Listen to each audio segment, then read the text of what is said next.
दिनै सानसेनि हाबाफारियाव भारतीय जनता पार्टी दतमा मण्डल बिजेपिआ जोङो दहायनिफ्राय जयनिं हाबाफारि लानाय जादों।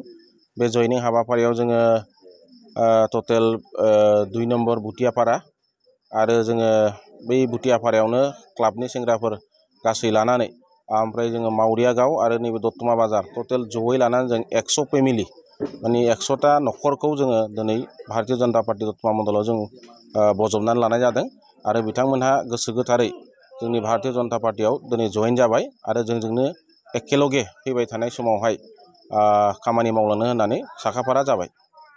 जों नुनो मोनदों नोंथांमोना जयनिं हाबाफारि लानायजों लोगोसे माखासे गामिफोराव बिसायख'थि फोसावथि मेल खुंफुंहैदों। मा थांखि लाना खुंफुंहैनाय जादों?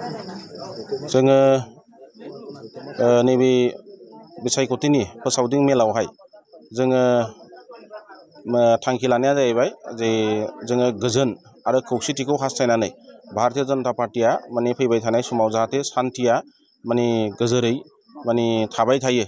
जों बे उद्देश्यखौ लानानै दिनै जों बे फोसावदिंनाय हाबाफारियाव जोङो रायजो राजा बिथांमोनखौ लोगो हमनानै फोरमायबोदों। गोजोन आरो खौसेथि थाबासो डेभेलपआ जाहाथे फैयो जों बेखिनिखौ बुंबाय थादों बिथांमोनसिम।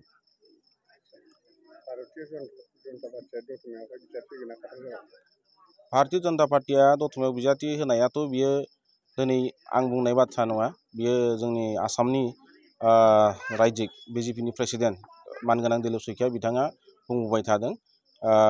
बाखि 40टा समस्तियाव मोननै समस्तिखौ बाद होनानै 38टा समस्तियावहाय गेलेगोन होननानै खाथां बुंबाय आरो बे गेलेगोन होननानै खाथां बुंनायाव जोंना दतमा मण्डलाबो गोलैफायो। दा ओंखायनो जों बुंनो हायो दतमा समस्तियाव भारतीय जनता पार्टीया टिकेट होगोना बे एखेबारे रोखा फाइनाल जानानै दङ। I should respect all them. আজি মই এইটোৱে পাতিছোঁ কথাটো মনোৰঞ্জন ব্ৰহ্মক আমি সকলোৱে একগোট হৈ ভোট দি তেখেতক জয়যুক্ত কৰিম এই আশালৈ আমি আগবাঢ়ি আছোঁ। Thank you. এইখিনিয়েই মই সামৰিলোঁ।